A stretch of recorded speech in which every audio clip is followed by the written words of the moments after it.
everybody. Welcome to week 4 of the Retro Wrestling Review Podcast. I'm your host, Gene Jackson, and we are here once again to talk about USWA in 1993. And we can't do that without our co-hosts. There they are. They came in, they went away. There they are. Josh Briley, Richard Mullikin of P3 Radio. Guys, how are you doing?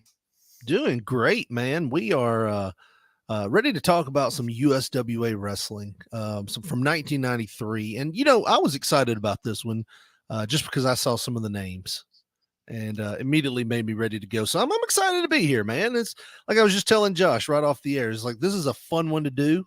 We always come on. It's low stress on us. We just come on and talk. You're the man behind the magic, Gene. And we're just riding along with you, and we appreciate you having us. Well, I appreciate you guys doing it, and yeah, man, I'm glad I'm not the only one having fun with this. Going back and watching these shows, and then coming on here and talking about it, and taking a look at these clips. And when I saw that this week in particular was going to feature a tag team title tournament, and like you said, some of the names involved. Before we get rolling along too good, let's do what they did on the TV show. As the TV show started, Dave and Corey just got right into it. They brought Eddie Marlin out, and he kind of lays it out to us on where we're headed. So let's take a look at a little clip here of what we got coming for today's episode. One of the Moondogs was hurt. Looks like the concussion is going to keep him out for some time. He can't defend. Now, here our USWA committee has ranked the top 8 teams. Number 1 seed in the tournament, the Harris brothers, the Bruise brothers, Ron and Don Harris, Lawler and Jarrett, Mean Mike Miller, Brian Christopher, Danny Davis, and Moondog Spot, Reggie B. Fine and Jeff Gaylord, Eddie and Doug Gilbert, the Masters of Terror, and Scott Campione and Tony DeNucci, number 8. So what we're going to do, let's see, we've got some brackets over here. All right, okay. All right, so it'll be team number 1, Harris Brothers against Campione and DeNucci. That'll be the opener, and we'll go right through this first round, and we will end up with the second round, which will be the quarterfinal round. And then, of course, the finals will come up later, and new USWA tag champions will be crowned later in the week. All right, guys, what do you think of that middle school art project we got going on there to show us the brackets? I think one of the Jerrys told somebody, maybe Guy Coffee, to stop by Walgreens on the way. Get some of that poster board. They got a deal on poster board going on, Jerry. Got to get in there. They just made it happen. Got to get in that Walgreens, Jerry. I love that. Yeah, there were several different versions of it too. Like they didn't have like removable things. Like there was like a different poster as written in Sharpie, and they're just figuring it out on the fly. Then afterwards, like, we could have, there's a lot easier ways we could have done that, but oh well. That's why when the changes happened, they were like, we've already written in Sharpie, Jerry.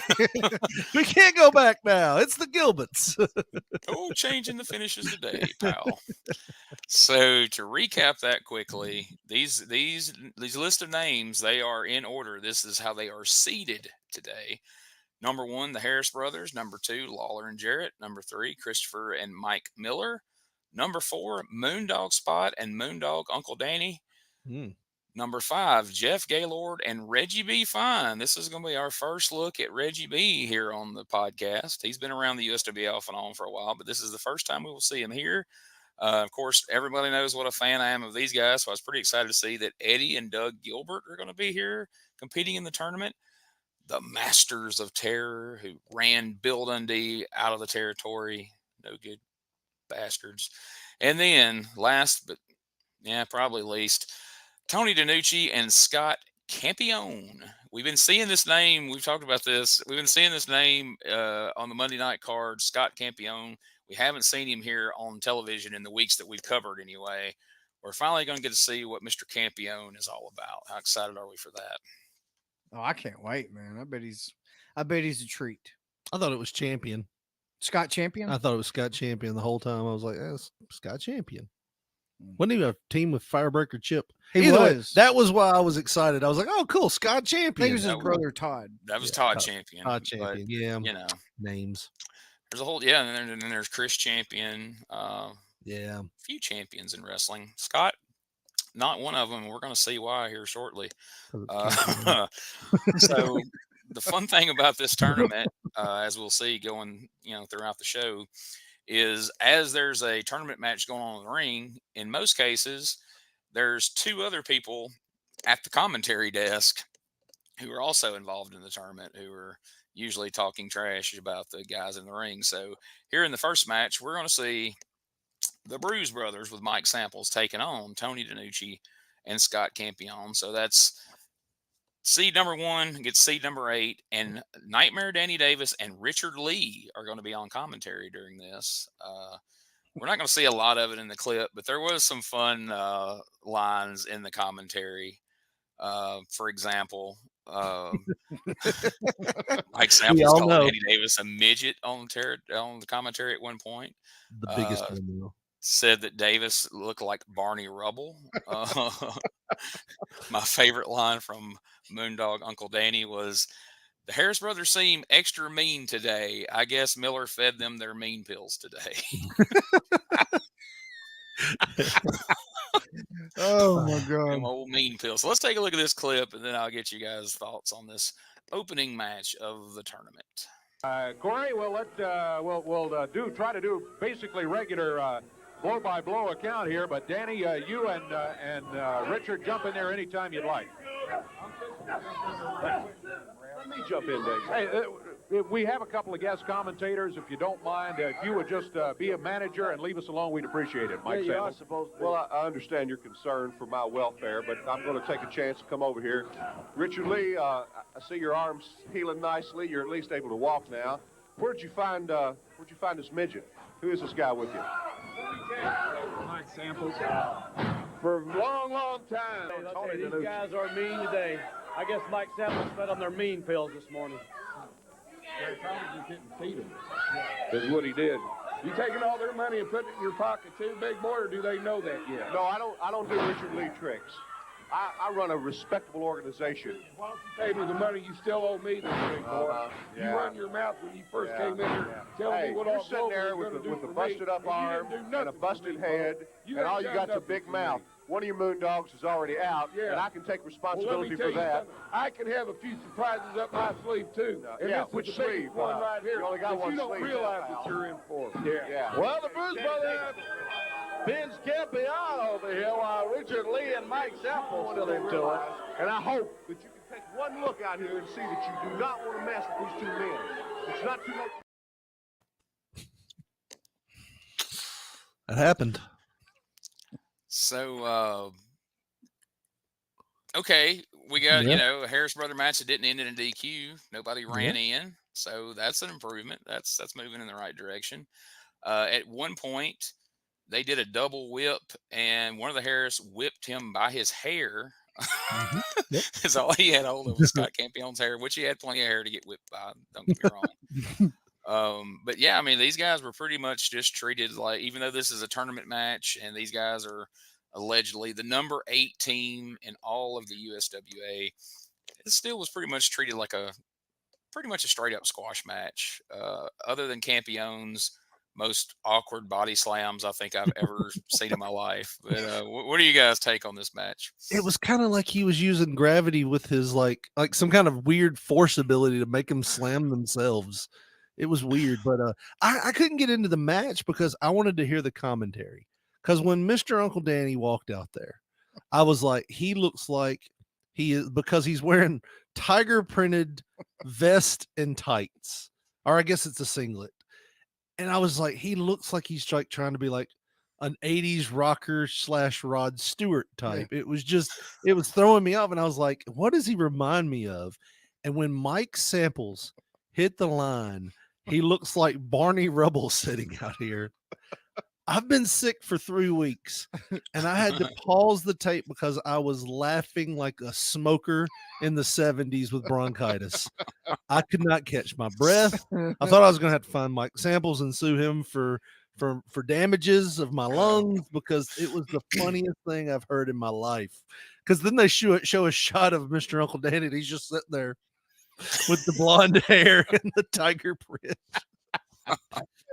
next to a Moondog, which doesn't, or next to Richard Lee, which doesn't make it any better because it's like Yeah. the Moondog. Well, they ain't gonna get Moondog spot on commentary. What if he was just like, looks like he's got him in a great armbar there, Dave. He's like See, articulate. if that would have happened though, that Mean Pills comment wouldn't even looked as bad. No. You'd have had all that other bullshit. And did I hear Richard Lee discussing a beef about money that was owed? I'm assuming that was before we were watching.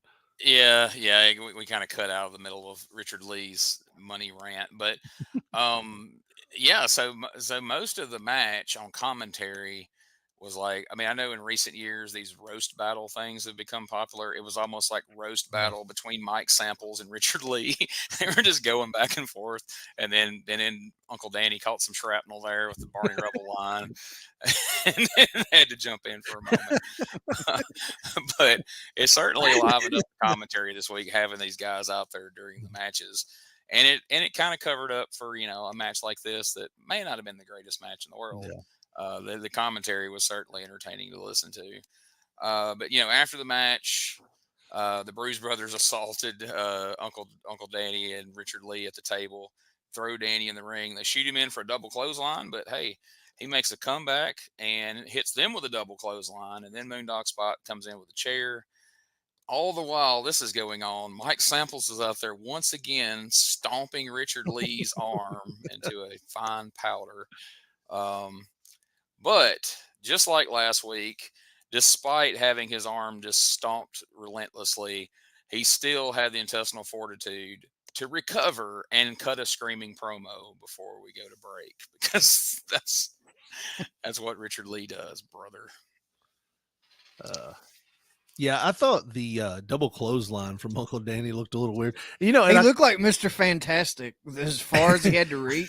But I think that's just because the Harris brothers maybe didn't know how far apart they should be spreading or something. I don't know. I remember, and this is going to be an offshoot story, but I remember when I was younger, I was probably like first grade. Josh got me a picture of Uncle Danny that was signed. It said, "To Richard, best wishes," and it was just of him. And I think he had the global title on.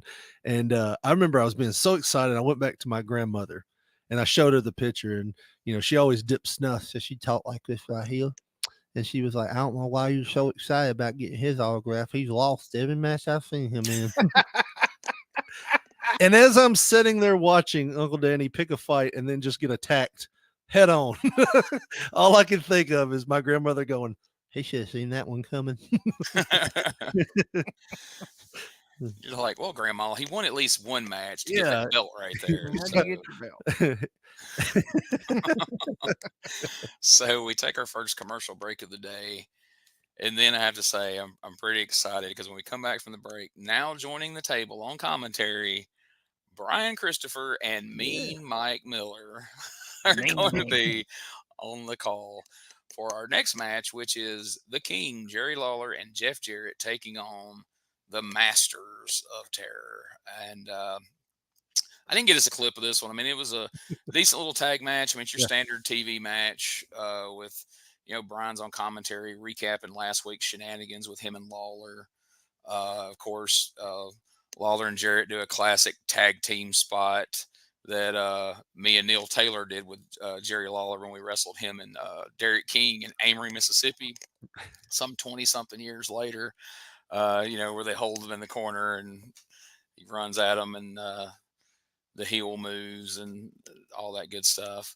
But other than that, Miller just mostly echoes and agrees with everything Brian says. He'll just repeat it and agree with it. He didn't really add much to the conversation throughout the contest.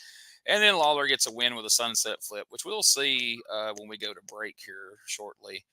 But most of the action happened after the match. Is there anything you want to say about the match before we show a little bit of the post-match Brian Christopher and Jerry Lawler shenanigans? Well, I liked how the match, because some of these matches that we've seen, you could tell that they're stretching it out. They're trying to fill TV time because they're not ready to go to break or somebody didn't show up or whatever. But this was just long enough, about 4 or 5 minutes. And it was a legit back and forth contest, not Lawler and Jarrett out there eating them up. and then just poof out of nowhere, sunset flip 1, 2, 3. I remember when this happened. I saw it and I was like, whoa, shit. It was just out of nowhere. I love shit like that as a kid. My only thought was like, who did the Masters of Terror tick off to be so like low rated? On they were 2 weeks removed from them just tearing up Bill Dundee and Danny, power driving, Bill on the floor and being like main event matches, to now they're like what, seventh rated team in this tournament? Yes, they were rated below the team of Jeff Gaylord and Reggie B. Fine, who are teaming up for the very first time today. But yeah, they did. You talked about going from a team that was in a feud with, 2 top wrestlers in the USWA and Bill Dundee and Danny Davis to being pretty much just job guys on TV for the most part. But, like Josh said, this was a good little tag match. This just felt like something you'd see at the local spot show. Good little back and forth match. But when it's time, Lawler wraps it up and we do what we need to do. But yeah, they have quickly fell off as far as that goes. We are definitely enhancement level, and when one of them's Ken Raper, you kind of expect that. No offense, but Ken Wayne's always usually had pretty good status in Memphis up to now. But so let's take a look here. After the match, we had a little bit of fun with Brian Christopher and Jerry Lawler. This young man here, he can go in there, and I tell you what, he'll have him whipped in less than 5 minutes. You watch. Well, let's see. Brian Christopher is in the ring. Jerry Lawler standing there watching him, and he goes after him, and there goes Brian Christopher. Did you slip, Brian? What happened? Did you see that Jeff Jarrett was going to jump in there? He was going to try to take me 2-on-1. No, he wasn't.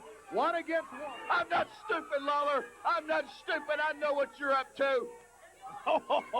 Christopher, hightailed it out of there, boy. He got out of there quick, didn't he? Boy, you might have known. Yeah, big man. He climbs in there.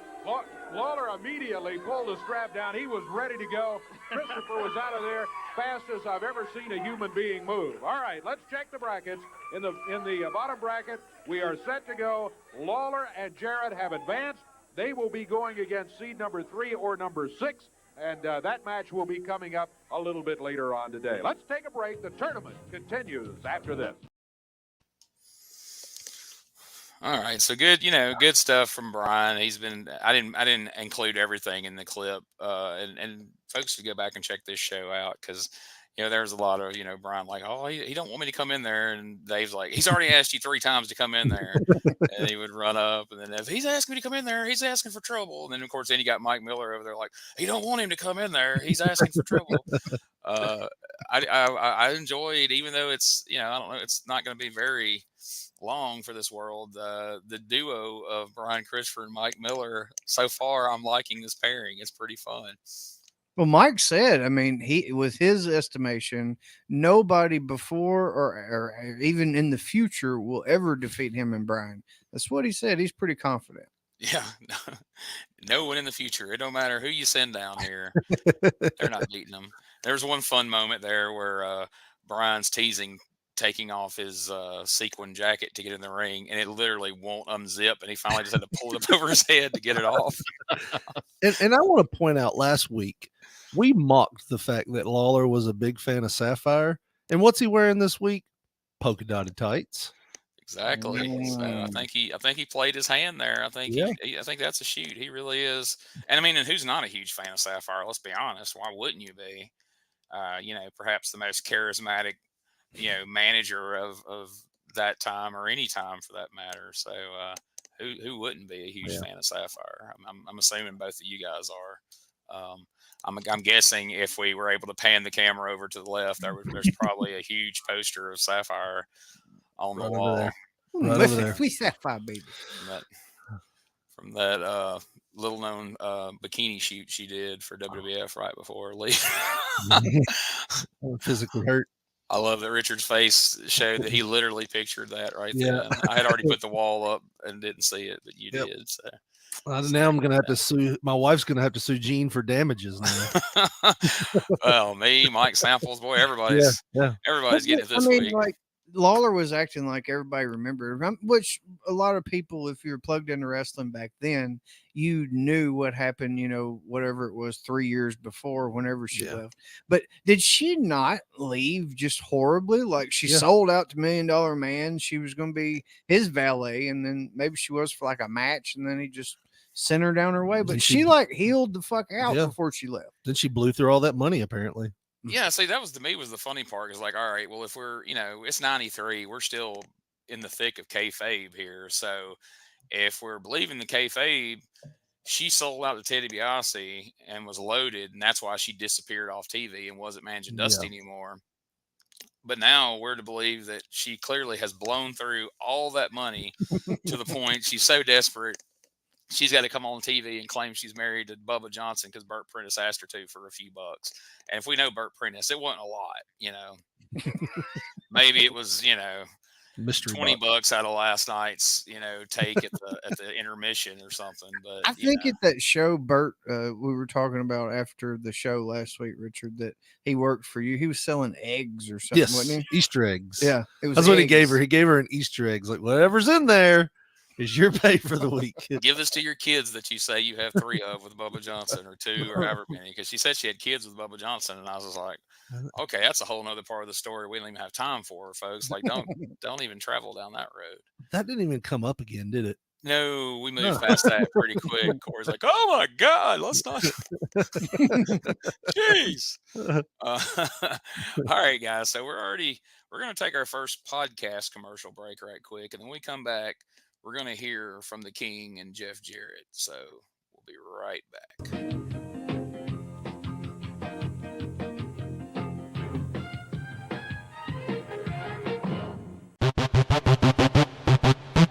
Ladies and gentlemen, welcome to Give Me Back My Pro Wrestling, the podcast that's based on the old school but can still help you find the good stuff from today.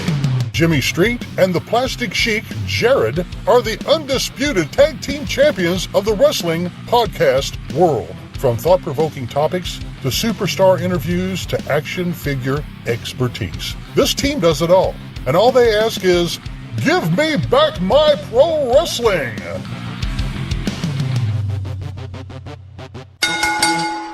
Every other Thursday, wherever you listen to podcasts. Hey guys, this is Wolfie D from PG-13. Check out my podcast, Live and in Color with Wolfie D, every Monday at noon. We're talking Memphis, we're talking ECW, WCW, WWF, everywhere that I've been. We even have some great guests, some Hall of Famers on the show with us. Every Monday at noon, Live and in Color with Wolfie D. This is Wrestling Nostalgia, the podcast that dives into wrestling history. Hey, wrestling fans, I'm Dave Dynasty, and if you enjoy podcasts that are knowledgeable and history-driven, then Wrestling Nostalgia is for you. With great guests and fun interviews, there are over 200 episodes in our archives. We chat with several first-time guests and often cover topics not discussed on other podcasts. Look up Wrestling Nostalgia on your favorite podcast platform and visit all of our links at linktree/WrestlePod. That is linktr.ee/RASSLEPOD. And remember, wherever you go, whatever you do, be good, be safe, and keep on growing. All right, as we went to commercial, you saw that flawlessly executed sunset flip by the King. And of course, they go to commercial, and we bring Jerry Lawler and Jeff Jarrett right back out here. Jeff Jarrett has some things to say. We're not going to go into all that. It's just kind of the usual thing. But I found this interesting as Jerry Lawler talks about how him and Jeff Jarrett's feud with the Moondogs had got voted Feud of the Year in Pro Wrestling Illustrated for 1992, which was a fact. So let's take a look at a little bit of this. It's a tough tournament, but you all are looking good so far. Yeah, you talk about it being a tough tournament. Well, the word tough is nothing new to Jeff and I. You can go to any newsstand. It's out on the newsstands right today. You pick up Pro Wrestling Illustrated. You pick up the Wrestling News. You pick up any of the national wrestling magazines, and you will see that at the end of the year, they have readers' polls and they have editors of the magazines vote on who is the wrestler of the year, who is the rookie of the year, who is the tag team of the year. And one of the main things that you find out in there is what was the feud of the year. who had, in all of professional wrestling, in the WCW, in the WWF, in all of professional wrestling, who had the biggest and the toughest feud, and you look it up, and the feud of the year was Jeff Jarrett and Jerry Lawler against the Moondogs. So the word tough is nothing new to us, because believe me, when you go for 7 months battling a team like the Moondogs, you know what the word tough means. So Brian Christopher, you big mouth punk, you sat out here and you hope that Jeff Jarrett and I lose. Well, I'm going to tell you something. I hope you win, because you see, if you win your first match, then that means you get us, pal. And we'll just see if that alligator mouth has overloaded that hummingbird rear end of yours. I think it has. Oh my. Told him. So those guys had won the feud of the year, and I thought it was fun in this promo too. You know, Lawler mentions that he's going to be heading to California the next day for the Royal Rumble, and I had forgotten about that. Yes, the King was in the 1993 WWF Royal Rumble, and we'll start seeing some after effects of that real soon here on USWA here on our podcast, and I'm looking forward to that. Yes, it's going to be fun. Then after that, Corey runs down the upcoming action coming up around the area with a couple of interruptions from Eddie Marlin and Richard Lee. And Richard Lee says the Moondogs will be making a personal appearance in Luxor, Arkansas. At the Pizza Hut. At the Pizza Hut. So how fun would that be to go and do a meet and greet with the Moondogs, and little kids are trying to talk to Spot, and he's like, right. And some of them are probably talking back to him exactly the same, and knew exactly what he was talking about. So that's fun. We're tearing shit up, peeing on stuff. I don't want to get too much on Lawler's wardrobe here, but do you think he wore that one strap because he was ashamed of that left nipple? Like, he always covered it up. Did he think it looked weird or something? Because you only saw it when he got mad. I was going to say, and then he knew it was enough of a distraction that, you know, if he whipped that down, not only are they going to be shocked that he's making a comeback, and he's like, what the hell is that? And then bam, bam, bam, he's got him. I would have whipped his ass, but that nipple was staring at me. I swear to God, it was staring at me. Sure, winked at me. It was like staring in the face of Medusa, staring at that left nipple. I ain't talking about Lunder Blaze. I'm talking about, you know, the one in the whatever book that's in. You know what I'm talking about, man. So we take a break on the TV show, and when we return, we've been seeing this name popping up. So when Corey's been running down the last few weeks, when Corey's running down all the action coming around to Jonesboro and, you know, Batesville, Mississippi, and these different places.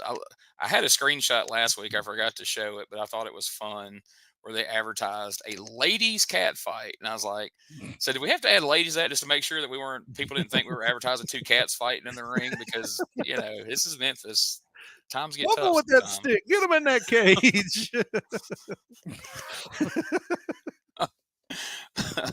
But we've been seeing the Honky Tonk Man's name appearing on all these cards. And suddenly, for the first time, the Honky Tonk Man appears in the studio, comes out and introduces himself to Dave Brown, and Corey Macklin makes the point to come up and introduce himself to Honky Tonk Man like he's fixing to sell him ads on the local TV station or something. And at first, it appears that Honky Tonk Man is going to be a babyface the way he's interacting with Dave and Corey, but shortly into the talk, it starts to look a little differently. Let's listen to some of this. That's the Honky Tonk Man coming out here. Honky Tonk Man. It sure is. I noticed when you were doing Out of Town that he was going to be in one of the cities around here. Honky Tonk Man. Honky Tonk Man. Nice to meet you, Dave. Good to see you. You on TV and seeing everything that's going on. Honky Tonk Man, I haven't met you. I've seen you on TV. My name is Corey Macklin. Corey, nice to meet you. Nice to meet I want you. to say hello to all of my friends and all of my fans that's been waiting for the Honky Tonk Man. You know, Dave, I've watched the show on several occasions. The Honky Tonk Man lives around here. Honkyland, USA. It's a big theme park, open all day long to the public, just for my friends and all of my fans. But the one thing that I wanted to clear up, I've been on the phone on several occasions. I've spoken with the USWA promoter, Eddie Marlin. And for some unknown reason, the Honky Tonk Man, either I can't communicate with him, or this old decrepit Eddie Marlin, maybe Alzheimer's has set in on him and he can't hear straight. But the reason I'm here now is to meet him face to face. You see, I make a statement. The Honky Tonk Man, if there's something wrong, I step up to the plate and I say something's wrong. I'm not afraid to say what I feel. Now, for some reason, I can't get the kind of matches that I deserve because I am the greatest of all time, Dave. And when you introduce me, you say I'm the great. Let me interfere here. I've talked to you on the phone several times as right.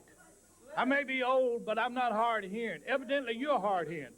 You may be a big star all over the world. No, I'm not a big star. I'm the greatest of all time. Okay, that's your opinion.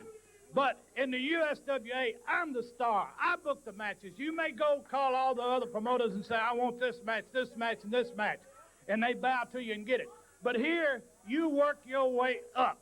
You don't start just picking your matches. See, there's the problem we have right there. There's a communication breakdown with you, Eddie Marlin. Now, I don't know. I say, no, it's you. Maybe it's the Alzheimer's that set in. When I tell you that I want and I deserve championship matches and I want to wrestle the best talent the USWA has to offer, that's what I expect. I mean, The Alzheimer's is setting in, guys. that's what we were just talking about. Well, that and Eddie Marlin proclaiming he was the star of USWA, and if you want to get up to him, you got to go through Lawler, Jarrett, all of them. Yeah, we got a little more to watch here in a second, but that's how I had to cut this clip there just so we could stop and talk about that. Like Eddie Marlin proclaiming, I'm the star, I'm the booker. Like, what the hell are we doing? Like, I do love the fact that Corey has promoted Honky Tonk Man at all these events, and Dave Brown goes, "Hey, it's the Honky Tonk Man," and Corey was like, "Honky Tonk Man," like who? That's the last person I expect to see here today. He's an actual wrestling star. Hi, I'm Corey Macklin. He sounded like he was running for office or something. I don't know. It was just the most strange introduction. Like, hi, Corey Macklin. Like he's never seen him, and like there's no chance he's ever seen the show in his life. Like I want Honky to be like, yeah, I've seen the show. I know you are, dude. Like you're the ridiculous guy. Of course, I know you are. So at this point, Jeff Jarrett decides to get involved. So got another little clip here. Let's look at a little bit of the interaction between Honky and Jeff Jarrett. I don't think I know this young man. Now, Honky Tonk Man, I was going to sit back there and listen to you run your mouth, but I already heard just enough. You out here and say that I duck and I dodge everybody and I still get the title shots? Well, pal, obviously you had, just wait just a second. Obviously you don't watch the TV good enough because just a few short weeks ago I was the Southern Heavyweight title holder until 4 or 5 guys had to jump me, and that's how Brian Christopher's the champion. What I'm saying is you're protected. I'm saying that people like you in the USWA hide behind Eddie Marlin's coattail, and I ask for championship matches, and what are you doing out here anyway? You don't have a belt, you're not a champion. Why are you even talking to me? Well, I don't recall ever formally meeting this young man, by the way. Well, come on, Honky Tonk. Yeah, you know who I am, Honky Tonk. Yeah, you think you come out here and you want to say you're a big star, and you can call all the promoters up and get any title shots you want. Well, who have you beat recently? No. Where are you rated in any ratings? You ain't nowhere, Honky Tonk. You got to work your way up. Now, if you want a title shot, you go to Eddie Marlin and you go through the right avenues. But if you want to wrestle somebody, why don't you wrestle me right here today? And if you beat me, I guarantee you will be a title contender, because I sure am. The simple reason I'm not going to do that, and I don't want to do it, is because I want championship matches of championship caliber people. And you, it's like I said, I don't know you. In fact, I've only heard of you. I've heard of you through people like Eddie Marlin, somebody you hide behind because you get the kind of matches you want. Well, I guess you've heard of Jerry Lawler, hadn't you? Well, me and him held the tag titles for several months. I guess you've heard of Brian Christopher, maybe not. Right. Well, I just held the title before he did. What, Eddie? Wait just a second. You say that I protect this young man? You do. He just challenged you to a match. I will sign that match. I wasn't going to start you that high up, but I will sign that match if you want to get in the ring with Jeff Jarrett. First of all, since I don't know anything about him other than the fact of what you do for him, I don't take a challenge from somebody who doesn't have a championship belt. It's not championship caliber material. Now, if it's Brian Christopher, he's got a belt. If it's Jerry Lawler, fine. These people have the championship belt. Hey, the belt looks good around my waist. I need it, I want it, and I've got to have it. What titles have you held recently? If You won a championship match. Let him answer that. Well, what titles have you held recently? The greatest of all time. That's all that matters. I don't know anything about this punk. As far as I'm concerned, case closed. I get what I want, Eddie Martin. Without you. I don't need a match with this punk. He's not going to make a name off of me. That's just how it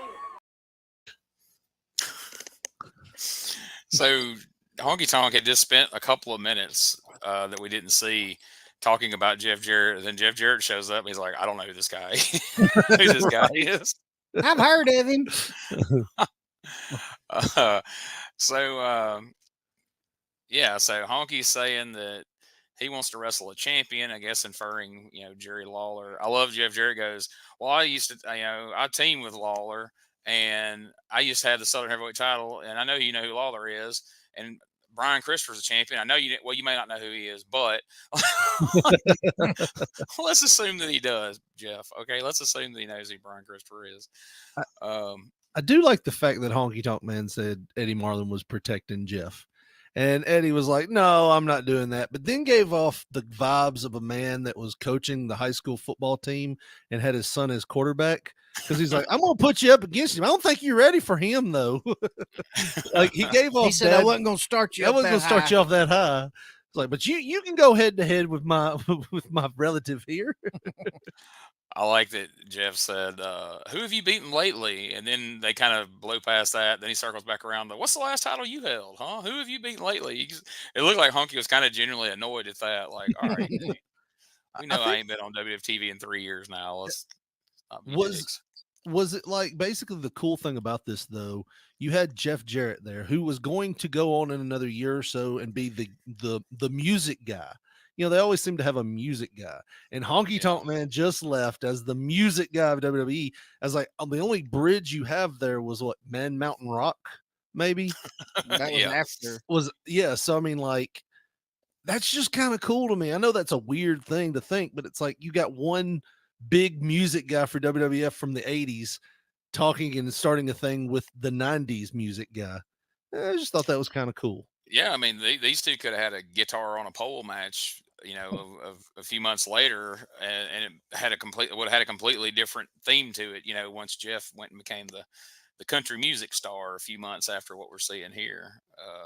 But yeah, it's ironic for those two to be squaring off here when they have that tie-in later on. But so I'm assuming based on this that you're going to see Jeff wrestling the Honky Tonk Man at some of the spot shows. And I don't think that Honky ever turns up on a Monday night card. And this is one of the only times we ever see him on TV. So it's really weird. You think they would, there he lives there, he's got Honky Land USA, which I wanted to ask you guys, how many trips did you guys ever make to Honky Land USA? I mean, I'm sure that had to be a pretty big vacation spot for everybody back in the day. I think that's probably in the same vein of that Twitty City, man. It was talked about, but I'm not sure it was ever a thing. You know what I mean? Oh, that's a shame. Like Dollywood. Oh, Dollywood is a thing. What? Dollywood's a big thing.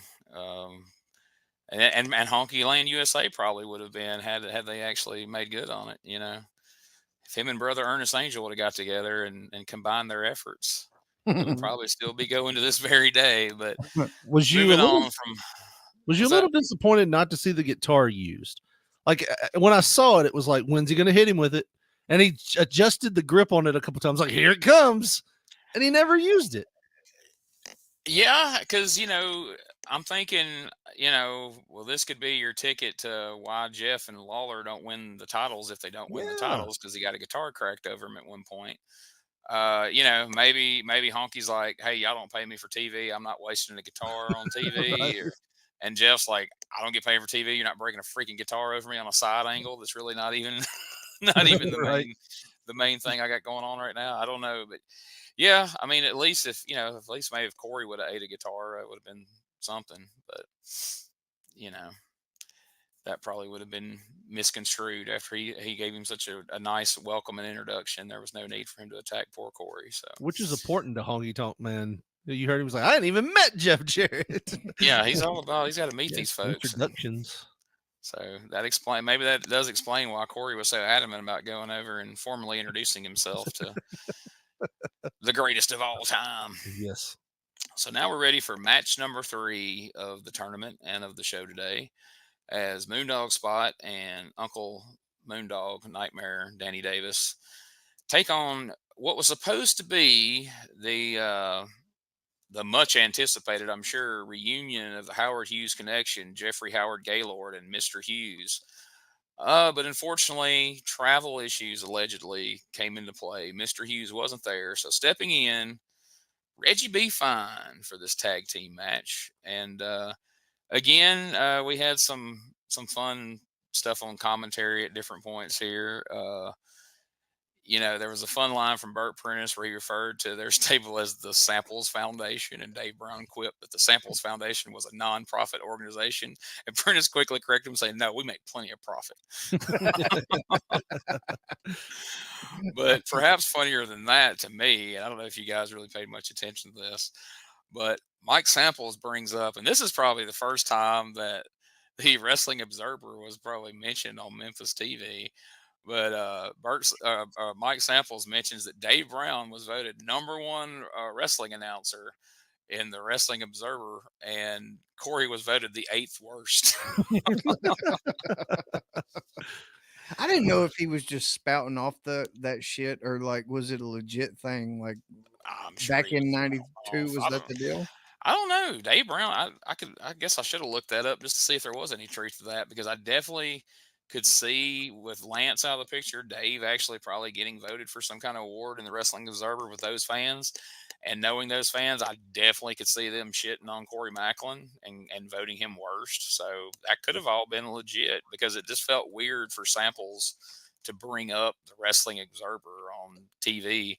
And Right. Dave even pointed this out. He was initially flattered at Samples bringing that up, but then when he dunked on Corey Macklin, he's like, "Well, originally I was happy you said that, but now that you said that, now I'm not." So we got a little clip of this match. So let's take a look here as Gaylord and Reggie B take on Moondog Spot and Moondog Uncle Danny Nightmare. For Gaylord and Reggie B. Fine to defeat these two idiots. Originally, this was supposed to be Mr. Hughes, but due to travel connections, probably fouled up by Danny Davis or Moondog Spot. Mr. Hughes can't be here, but we're going to do fine with Reggie B. Fine. Travel connection. He wouldn't show up and wrestle Danny Davis and the Moondog, I suspect, is what happened there, right? Dave, of course, you know you're dreaming once again. This is kind of a dark horse tag team for us. Of course, as Bert explained, Mr. Hughes is going to be here. We really thought this tournament was going to take place all next week. They surprised us today with the little TV tournament, and we had to make a little substitution. So thank you and appreciate what you had to say, and then you had to say that. Yeah, well, Mike Samples coming from you, I tell you, that's just like you. Mike, wasn't I voted the best manager in professional wrestling? You were the #1 manager. Your dark horse team just had the curtains drawn. The Sample Foundation has just went down in there.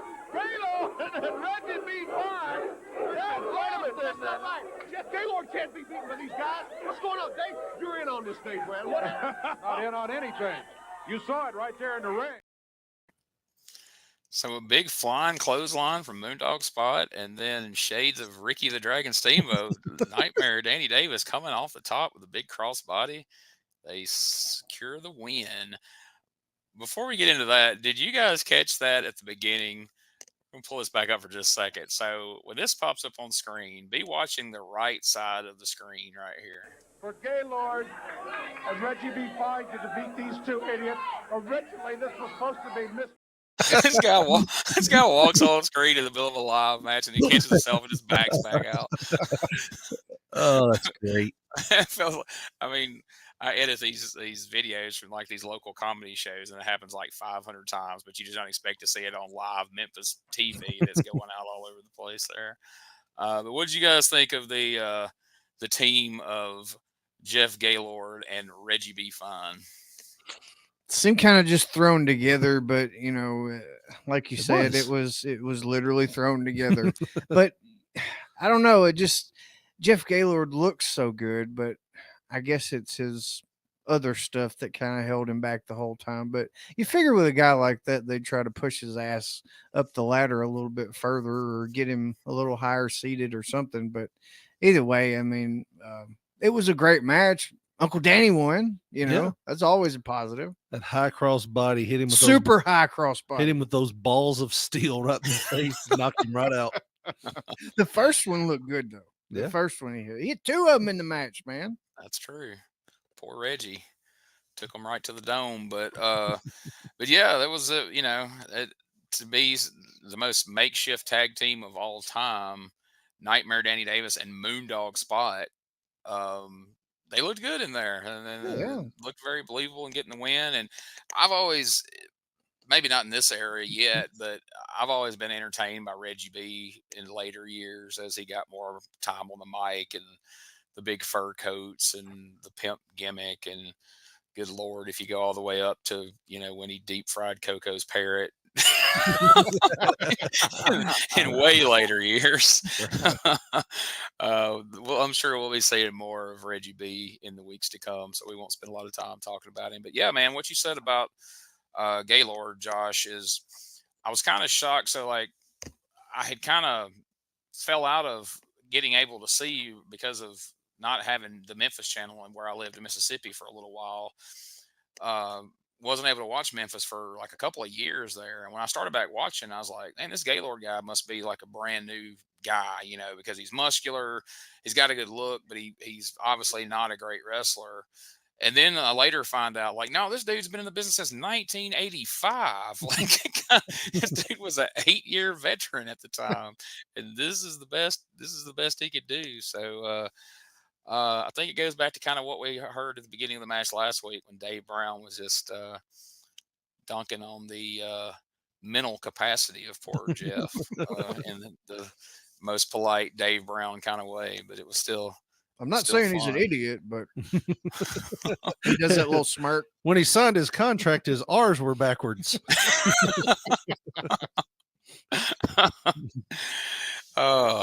So then we go to a commercial break, and we come back. We got a promo from Sweet Sapphire and Miss Texas.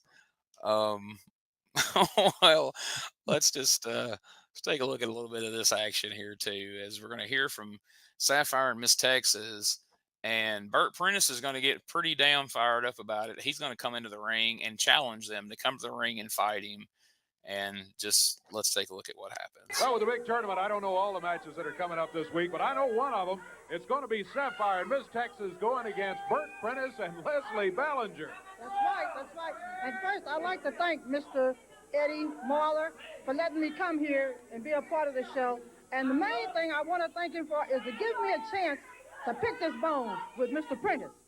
He brought me here, had me to embarrass myself in front of all my fans, trying to say I was married to a woman. That's not true. I'll tell you one thing. Now, he may be a funny man. I don't know about that. But I'm going to show him, baby, I am not a funny woman. You know what I mean? Well, I think we hear you. Whoa. Hold on, girlfriend. Hold on. I deserve the first shot at Buffalo Butt, okay? All right. I've been trying to get him in the ring one-on-one. Bert Prentice, when I get you in the ring, I'm going to kick your fat butt all around the ring. And Leslie, you stick your nose in my business, I'm going to beat you like I own you. Now, wait a minute. Prentice has just climbed into the ring. What are you doing? He said, come on. No. The match, no, Miss Texas, be careful. Miss Texas goes right after it. Oh, she gets on Prentice over there and goes to work on Bert Prentice. Oh, look out. Mike Samples has got Sapphire from behind, and Leslie Bellinger jumps into the ring and grabs Miss Texas. Yeah, she's got Miss Texas holding her over there. Holding on to Miss Texas. Look at Prentice. Takes a strap off his pants in there and launching Miss Texas. Boy, I didn't even think Bert Prentice wore a belt. He comes in here, takes it off, and lashing away on Miss Texas in there. Okay, there's a lot. Yeah. There's a lot to cover there. So first of all, Miss Sapphire tells us that Bert Prentice may be a funny man, but she ain't no funny woman. Funny What how? does that translate to back then? You can't say that. How am I funny? Funny how? I want to do a Carl Childers impression from Sling Blade right now, but I can't. Oh man, Corey Just had the leave it. biggest. We'll just leave Corey it had at the that. biggest smirk on his face when she said that. I just looked. And he's, I've been noticing that these last couple of weeks since he's been back, that watching Corey's expression is almost as fun. I've had a lot of fun watching Dave's expression because he makes that, the Jim mugging to the camera, as we pointed out a few times now. But Corey's got his own facial reactions going on in the background most of the time as well that are pretty fun. And that, like you said, that's one of the most obvious ones I've seen so far. Me and a couple of my buddies in college, like one of our guilty pleasures in life was listening to Miss Texas promos and getting such a kick out of them because they were so unintentionally funny most of the time. I'm gonna beat you like I own you. but she would get like such a serious moment going, just like she's Yes. so good in the ring, dude. Like that's one thing I loved about Miss Texas. She was so fucking good. And then she'd get on the mic right after all fired up, and then she's like, I'm gonna kick your booty, baby, and just walk away, like all of that for that. I remember, like, the one thing that really stands out for me, like me and my buddy Mike and Shane, we were watching like in the heyday of like Nitro, and when she was managing Kevin Sullivan, and then they were feuding with Benoit and Nancy Sullivan, and Kevin Sullivan's like, Benoit, we're gonna what do you got to say about it, Jackie? Woman got laid like a chicken. And then Mean Gene starts, just dies. He turns bright red. He goes, like what? Like a chicken. She got laid like a damn chicken. And Sullivan goes from like, I'm going to kill you, to just like covering his face. And Mean Gene's just bright red.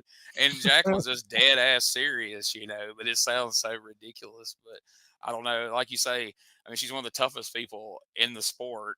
And then like, every time I see her go to the mic, like, don't let her get on the mic. Don't. Okay, she's getting on the mic. All right, I'm gonna beat you like I own you. Like, oh Lord, like Sapphire's already done dropped one, and now here comes this. But I also was entertained. So like, Miss Texas and Burt Prentice are fighting in the ring, and Sapphire is just kind of watching from the ring apron. She's making no move to get in this ring, and here comes Samples out there to grab her to detain her. I'm like, dude, she wasn't getting in that ring. Like, she wasn't even making a move to get in the ring. And that was the most awkward.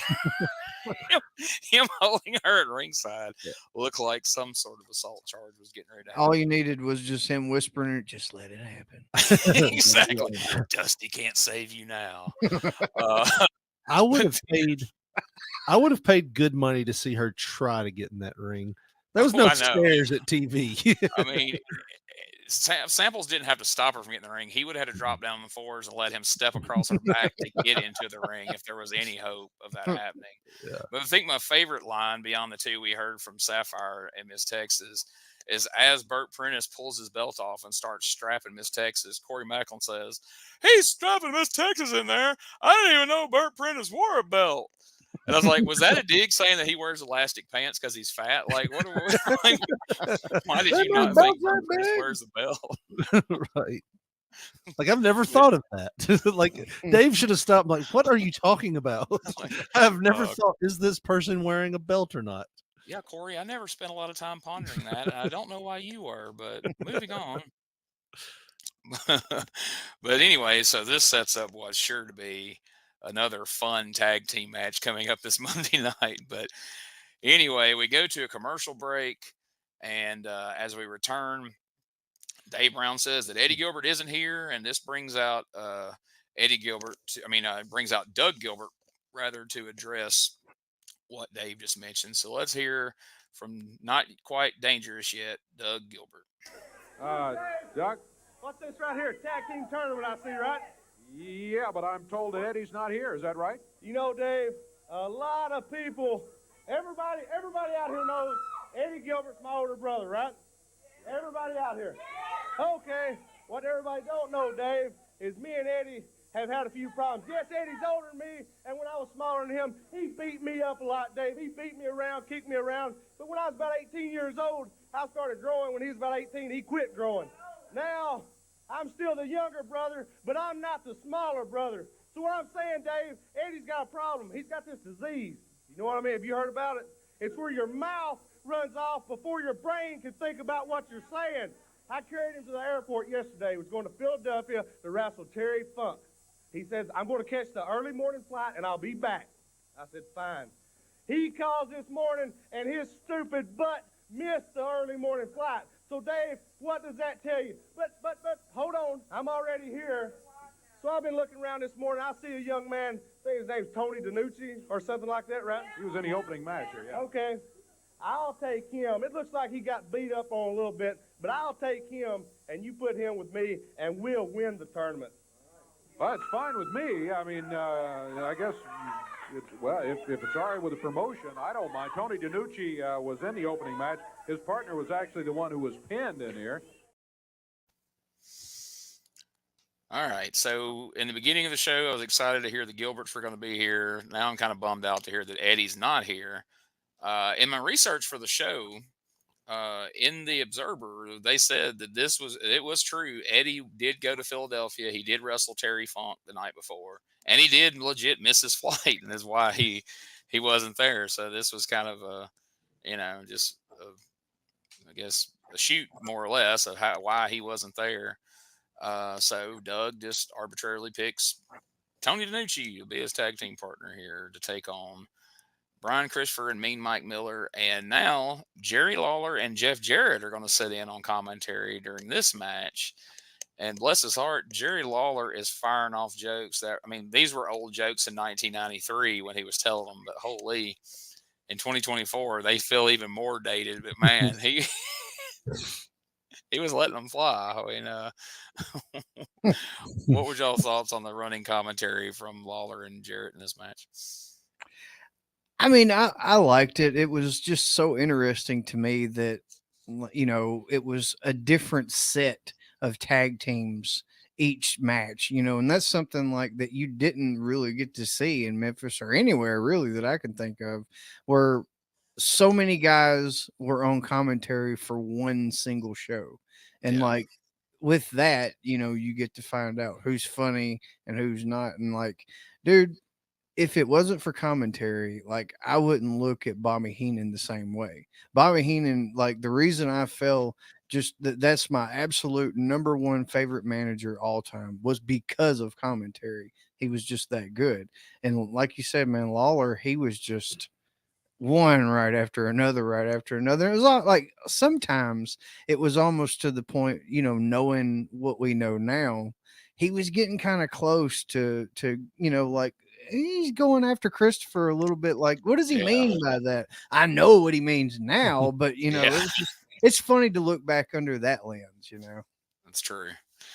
So we're going to take a look at a clip of the match here. We got a couple of minutes of it here to look at. And then afterwards, we'll talk about what happened in the match and the aftermath. So let's take a look at Mean Mike Miller and Brian Christopher taking on Doug Gilbert and Tony DeNucci. They're ready to take him on now. Kid, give him a run for his money. Well, he spent 10 minutes out here challenging Jerry and then immediately ran back to the dressing room when Jerry made a move at him. That's one thing about Brian. He runs his mouth a lot, but I believe he's got a little bit upstairs. He knew not to take it on one-on-one. Tony DeNucci in trouble here against Brian Christopher. Christopher takes DeNucci, whips him in hard, and goes in after, but nobody home. Brian, yeah, couple of big shoulders on Doug in there. Takes Doug Gilbert, Doug leaps over the corner there and comes back with a little chop on Christopher. Climbs the top rope. Look at that! Oh, nice shot, Doug Gilbert. Yes, sir. Maybe right here. We're going to be from Doug and Tonk. Oh, no. Oh, yeah, I thought he may have had him there, too. Yeah, I believe Brian did one of his nuances there. He did the whole, please help, please help. Mike Miller Up on the middle rope, he comes down and slams away on Doug Gilbert. Yeah, they doubled up on him. Mike Miller. Oh, Miller just shoves Doug Gilbert over there, and Doug picks up DeNucci again and sets DeNucci up. Oh, boy! What's that? He does clothesline. Tony DeNucci is on target. What's the matter with him? Boy, Doug Gilbert is furious after trying to get some tag from DeNucci and just clothesline Tony DeNucci. Boy, I don't know. Doug's leaving. Come back and help your partner. Doug's gone. Yeah, he's out of here. He's left DeNucci to fend for himself. Yeah, Dave, he's gone. He left him, and Christopher covers DeNucci, gets the 1, 2, 3.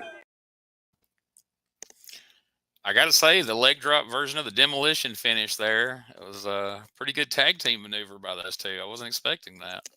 Right. We've been 3 weeks or 4 weeks now watching Mike Miller, and this is the only time we've seen him do wrestling moves. He did 3 on this one, and that one was the best one. The other 2 look so dangerous.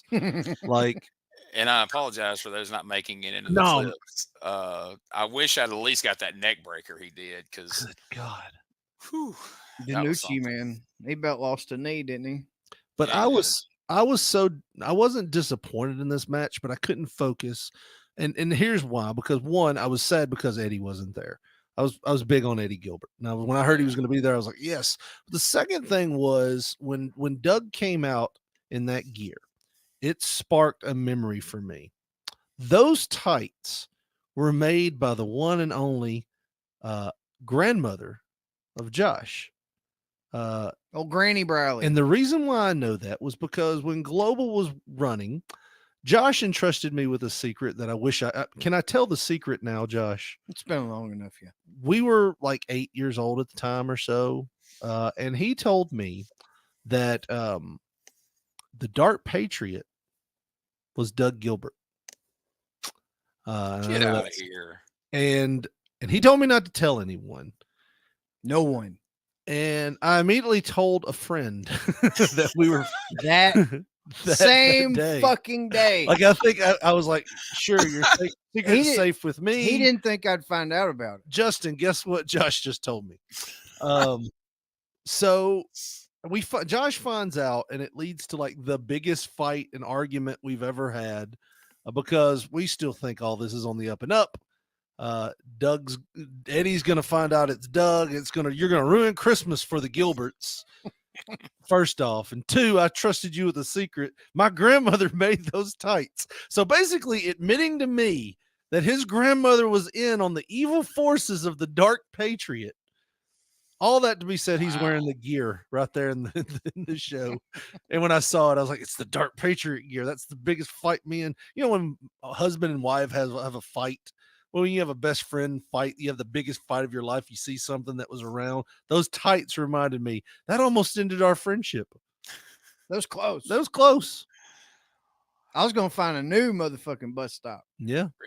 Richard did not know the meaning of kayfabe back in those days. He just immediately goes and rats out with it. I did. And the thing I love how open he was about it. I was like, he told me his secret, told me not to tell him. Like, I told somebody the same day. And it wasn't somebody at school that I didn't have a class with. He told the dude who lived down the street that was going to talk to me eventually. Yeah. Could have been ended. All of that. And what's up with that, dude? Even before the match started, like the biggest pop that I've pretty much had of all of these reviews was Brian. He's handing his gear out and he's still got the belt clutched, and then he just gives a big lick to he licks the whole belt, and then and Corey Macklin, he popped me with that licking the belt. Come on now, Brian. If anything, deserved a ridiculous that did. Oh, that just got all over. It's cold and flu season. You know What's he doing? You know how many men's done held that belt? Come on now, Brian. Yes, he did. He licked that. I mean, we all. Felt like a see dog how people treat marking these his belts. territory. You couldn't pay me to lick a wrestling belt. Like, I don't care if he had just sanitized it before he walked out there. Good Lord. But so, in the course of the match, they kind of told a little bit of a story of, DeNucci trying to get a tag, or Doug trying to tag in, DeNucci not able to pull it off. But I don't know, like just the turn at the end just felt kind of arbitrary, like kind of out of nowhere. It's like, well, all right, you picked this dude to be your partner. Now you just turned on him because you couldn't get him to tag when you want him to or whatever. But I don't know. It didn't really build throughout the match or anything. Right. It just kind of felt like, yeah, all right, well, yeah, he turned on him. We figured that would happen. And but we got to where we needed to be. Now the team of Mike Miller and Brian Christopher are going to advance. Jerry Lawler and Jeff Jarrett have advanced. Moondog Spot and Nightmare Danny Davis have advanced, and so has the Harris brothers. So there's our wonderful handmade tournament poster there. So that's where they have us by the end of the show here. Now we're going to take a quick podcast commercial break, and then when we come back, we'll talk about what we usually talk about, and we will mention here after the end of this match, we had a totally after the television break, we had another totally unnecessary promo from the Harris twins, more Bubba Johnson talk from Burt Prentice, and then a final word from Mike Samples. I didn't get a clip of that because I think we've got that covered, right? Did we need some more of that today? I don't want anybody to feel like that I robbed them of anything, but let's go to our last commercial break, and then it's time to run down the card for the Mid-South Coliseum and see what this was all getting us to.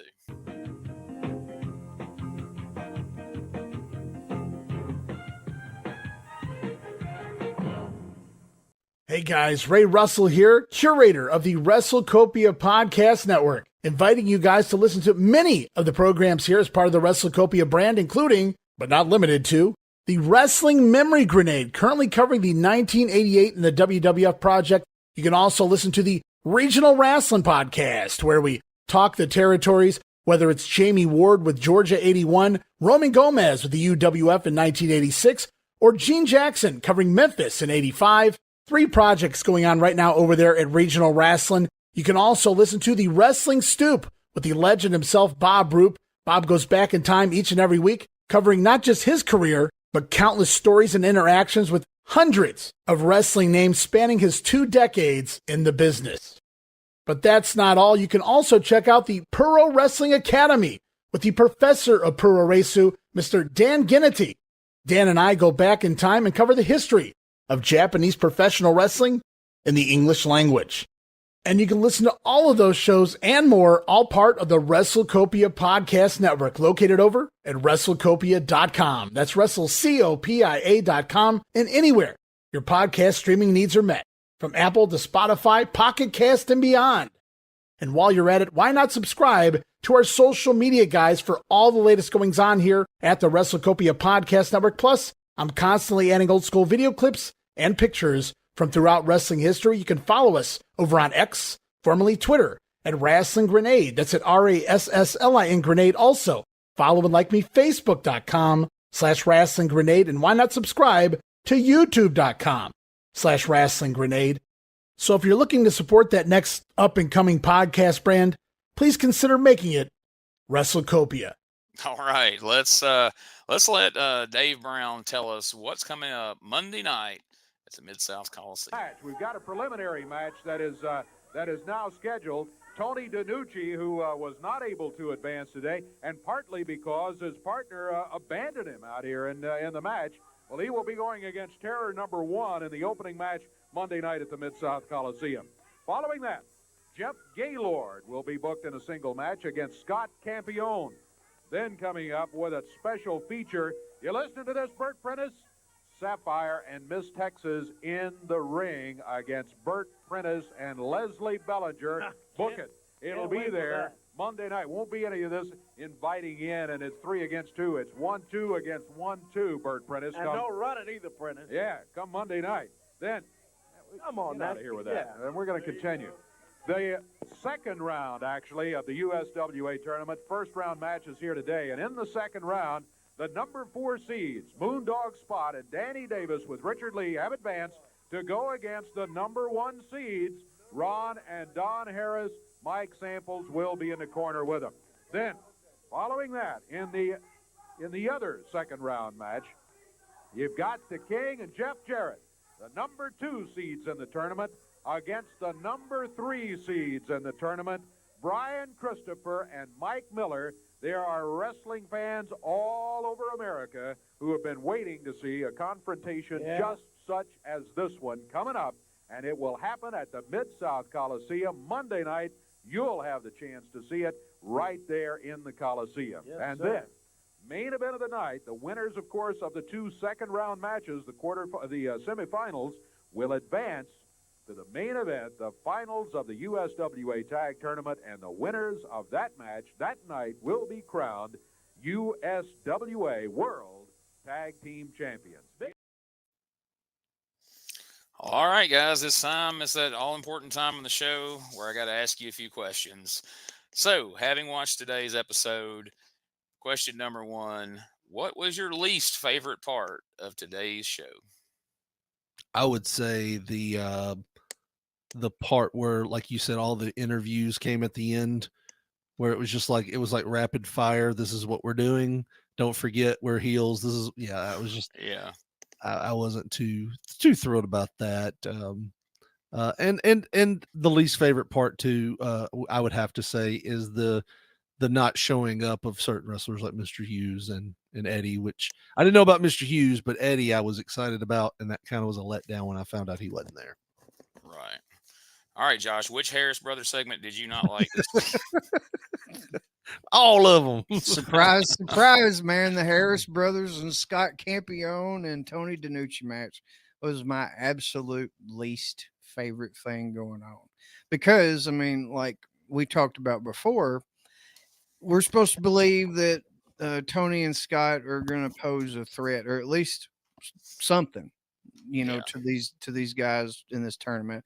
And they literally just ate them alive for 4 minutes. It's just 4 minutes. And like Scott Campione, he came in and did some really unnatural movements, and then got it like a half-ass, looked like it was going to be a comeback, and that derailed quicker than a fucking bottle rocket. And they just cut it off, and I mean, just ended him. And it was just, I don't know, man. It was very unnecessary. I felt like, I mean, if it's not going to be a match, then why show it? Really Campione that one up. Get somebody else in there that will actually do something. It's supposed to be a tournament, not just a fucking job match. And maybe it is something with the Harris twins. Maybe I don't like the Harris twins. Yep. Maybe that's it. Maybe I should watch. I feel like in the end, this series of podcasts is just going to turn into like kind of a therapy session where we uncover the root of your issue with the Harris twins, and we're going to end up finding out that they like stiffed your grandmother on some gear or something, and you'd forgotten about it until Richard reminds you, but you had told him not to say nothing, so he actually managed to keep the secret this time. And finally, he's like, "All right, I got to tell you something, man. This is why you hate the Bruise Brothers." Took her 4 months to sew that fur on them boots like that. All right, so the other end of the spectrum, what was your favorite part of this show? I loved the commentary by the tag teams sitting at the desk while the match was going on. It added something to me, to the match, and to me it was like I said, my favorite part was just the line from Mike Samples about Barney Rubble. I mean, honestly, it was the highest point of the show for me from a comedy standpoint. But off of that, though, Honky Tonk Man showing up, I was a huge mark for early WWF when I was a kid. So that was really cool. The tag team tournament, I was big on until, everybody just we started seeing people drop out of it. But yeah, all of that would have been the high point. It wasn't just one, it was just a bunch of high parts. Josh. So with me, I really, really liked the last match, man. The Brian Christopher and Mike Miller versus the Doug and Tony DeNucci tandem, man. Like from the word go, Brian licking that belt, I had to stop and laugh and everything. I had to pause it for an extended period of time. And just watching that match, I mean, it was a little stretched out, for my standards. I mean, it was almost 15 minutes, but it was a good match. And, regardless of how questionable the story being laid out was being told, it was still telling a story of, Doug getting pissed off and dragging him a couple of times, being like, just tag me, motherfucker. What's the problem? He's like, I'm getting beat to fucking powder and I can't do it. But either way, they kept cutting him off. It was a good back and forth. Finally just snaps. I liked all of that. And then you've got the Hangman's leg drop off the top, or maybe the middle rope, off the ropes, either way.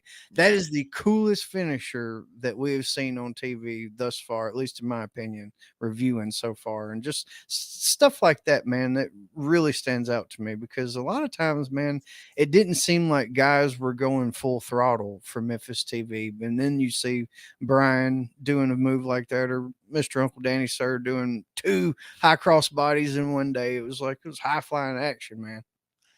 That's true. And so, I guess this is a good example of like what the context of a match can mean for somebody, because if you take a look at this, Josh's least favorite part of the show involved Tony DeNucci, and his favorite part of the show involved Tony DeNucci.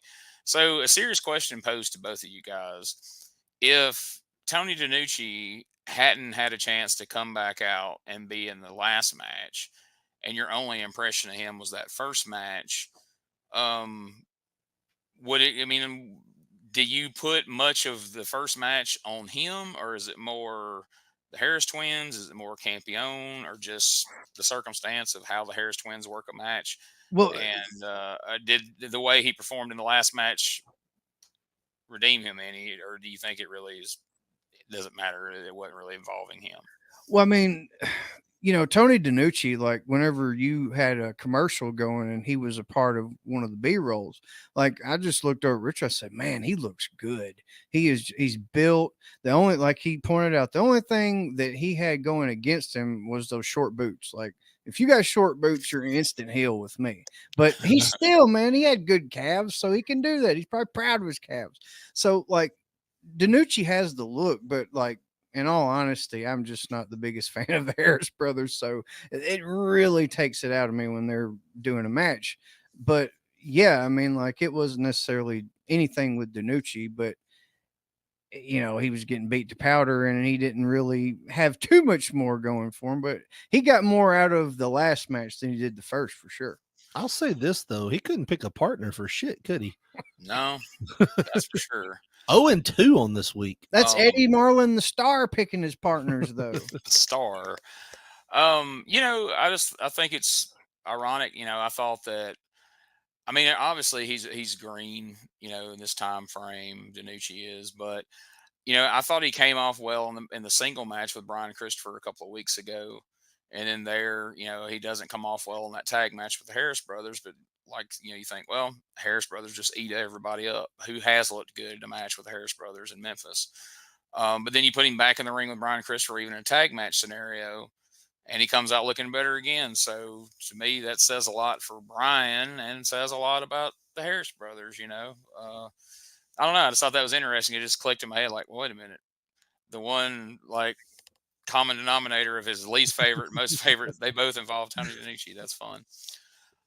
Okay, so that being said, if we were actually in 1993, seeing the first round of the tournament and knowing it's going to play out, we're going to have champions crowned Monday night, would you feel compelled to go buy a ticket to Monday night's card? Oh, absolutely. This is one of the first ones where I would have been like, yeah, first time in 2 weeks, we're going to see a title change. I'm going to see the Honky Tonk Man, possibly. I mean, he might be there. He's on Memphis Saturday morning, so yeah, let's do that. There's more people involved. I will say the only thing that hurts is they don't have enough baby faces. It seems like they have 3, and they just kind of rotate them in and out. But this would have been the first week in a while that I would have wanted to go. Yeah, I've got to echo it, man. Absolutely. That's just because. Just because I don't honestly remember what the outcome is, and just watching it, I want to say just just from watching it, like, man, Lawler and Jarrett will probably win, but I don't know, because the way the Harris brothers have been eating everybody alive, you kind of want to believe that they're not going to lose, in the tournament. So, and Uncle Danny and Moondog Spot might have a chance too. So, I mean, like, it's literally a toss up of who it could be. And I genuinely don't know. So, yeah, I would definitely buy a ticket. All right. So we've piqued you guys' interest. Hopefully the listeners and the viewers, we've piqued their interest. So what else is left to do? Let's head down to the Mid-South Coliseum, January 25th, 1993. We don't know what the crowd attendance was that night, although I will say next week we do have an attendance, so I'm excited about that. Opening match saw the Master of Terror #1 defeat Tony DeNucci. In the second match, Jeff Gaylord defeated Scott Campione. In the third match, Miss Texas and Miss Sapphire defeated Bert Prentice and Leslie Bellinger in a tag team match. In the fourth match, the Bruise Brothers, Ron and Don Harris, defeated Moondog Spot and Nightmare Danny Davis to continue on in the tournament. In the next match, the King, Jerry Lawler, and Jeff Jarrett defeated Brian Christopher and Mean Mike Miller via disqualification to proceed to the finals for the championship. And in the finals, color me surprised, the Bruise Brothers, Ron and Don Harris, defeated Jerry Lawler and Jeff Jarrett to win the vacant USWA tag team titles when Jerry Lawler was pinned in the finish. So there we have it, new tag team champions. They beat Jerry Lawler, who is also the unified world champion. So, does the Harris brother who gets the pin, does that make him #1 contender? We don't know. We'll have to stick around and find out. But how upset would you guys have been leaving the Coliseum that night that you did buy a ticket, you did come down there, and Josh's least favorite tag team on the planet walk out with the belts? I would have felt a little bummed because Honky Tonk Man wasn't there. The first two matches seemed like matches. And then, as a kid, I would have been really bummed to see Lawler lose. He was like our Hogan, he was our Ultimate Warrior. He was our guy. So it would have been terrible. I would have went home sad as a kid. Oh, yeah. It'd have been an hour car ride of me just fucking, I can't believe them long-haired fuckers won. Never going back down there again. Screw them. Well, I will say this for them. They did deliver every match they advertised this week. There wasn't any no-shows. And to be fair, Honky Tonk was not advertised on the card. Now, it would be implied, you think, well, he's in the studio. He's talking to Eddie Marler, as Miss Sapphire calls it. Don't think I missed that. No. But no, he's not on the Memphis. As I say, I don't know if or when he shows up on any of these cards at the Mid-South Coliseum. But anyway, we've got new tag team champs, so no more vacancy. So at least we got that going for us. We can only hope that Eddie Gilbert finds his way to Memphis, and his brother Doug was kind of hard on him in that promo today. So I don't know. Are we going to see some friction with the Gilberts when he makes it to town? I don't know. That could be fun for sure. And rumor has it that coming in pretty soon, after they tied up a little bit in the 1993 Royal Rumble out in California, we may just see Mr. Perfect Kurt Hennig coming to town pretty soon to challenge the King for that unified title. And of course, we all know that Kurt Hennig is the one that Jerry Lawler defeated for the AWA title all the way back in 1988. So a big rematch coming up. So that should be fun. I think things are heading in a good direction. Overall, you guys give today's show a thumbs up. And we talked about it before we went on the air, and you guys were pretty happy with today's show. And based on the way you answered those questions and the fact you were ready to head to the Coliseum, I'd say that how much of an improvement was today's show over the last episode that we covered? Oh God, at least 100%. It was a hard watch last week, man. I mean, and I love Memphis wrestling more probably looking back than any other promotion, but it just felt like there was only 5 people in the studio last week, and they were just really, really trying to spread it around. This week we had a destination. We were getting in our cars and we were traveling to a destination. Last week, it felt like we were on a ship in the middle of the ocean, just cruising along with whatever wave it took us, because it didn't seem like it had any meaning last week. This week felt like there was a meaning. There's a tournament. We're going to crown a champion. We got a Honky Tonk Man coming in for no reason. Doug's missing. Doug's missing Eddie. Mr. Hughes is missing. There's things going on. It doesn't seem like we're just parading out the same 5 people. Last week we just had time to fill, and we had a Monday night that had to have a card, and so we threw together some matches. Anytime we have these random 8-man tags like that, it's tough, and you have those in Memphis every now and again. I'm sure we'll have another one happen, sooner or later. But yes, I was like you guys, I was very excited to start this episode, and then when they immediately said, "Hey, we're doing a tournament for the tag team titles today," I was like, "All right, we're not just going to have a ton of random promos to try to convince us that we really need to go see this same bunch of dudes fight each other again this Monday night that have all been fighting each other for weeks and weeks and weeks for the most part." So yeah, today's show was fun, and I look forward to what they have for us next week. And speaking of fun, if you want to have some fun, go check out P3 Radio wherever you listen to podcasts. There you see it on the screen, the letter P, the number 3, the word radio. Just go search that wherever you get your podcast, and you can find P3 Radio with Josh and Richard. It's a lot of fun. It isn't all about wrestling, but they cover enough wrestling if you're a wrestling fan to scratch that itch. But they also talk about a lot of other great things, and it's a lot of humor, and I enjoy it. I think you will too. If you want to follow the show on Facebook, go to facebook.com/retro wrestling review.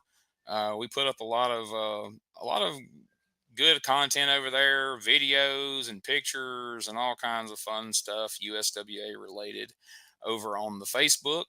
You can also follow us on Twitter, Instagram, and TikTok at USWA Podcast. And if you want to get some T-shirts, they got hats now. We got caps over there. They got posters and pins and stickers and you name it. You can get it over there at tinyurl.com/retro wrestling review. You can also do tinyurl.com/USWA podcast. That'll get you there as well. We got some fun designs. I meant to have some screenshots for you, but we got, of course, stuff with the show logo on it. We got a Moondogs t-shirt. We got a Mike Miller shirt that everybody needs. I promise you need a Mike Miller shirt. We've even got one that's added. I don't even think the boys have seen over there that involves our announcer friend that we've been talking about, even though he doesn't really do it a lot in this era, but he was really especially known in the era of Corey having his own show, where he's like, every time somebody do something he didn't know, he just go, "Big move." Well, we have that represented on a shirt or whatever you want to put it on. It could be a shirt. It can be a hat. It can be a cover for your cell phone if you want, friends. It's whatever you want over there at tinyurl.com/retro wrestling review. And of course, we want to remind everybody, check out WrestleCopia.com. That's where you can find this podcast and a ton of other great podcasts and wrestling content. You can go to the Patreon, the WrestleCopia Patreon, and for just $5 a month, there's all kinds of amazing content there that Ray Russell puts out. So make sure you go check that out. And make sure you join us back here next week.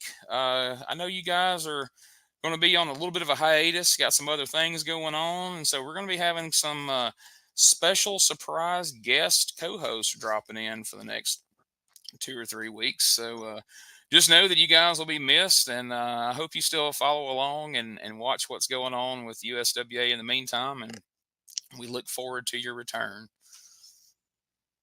Yeah, I mean, we're kind of sad we have to miss out, but we're going to be out for a couple weeks. But in the meantime, here's an earworm thing that you can look for the next couple of weeks.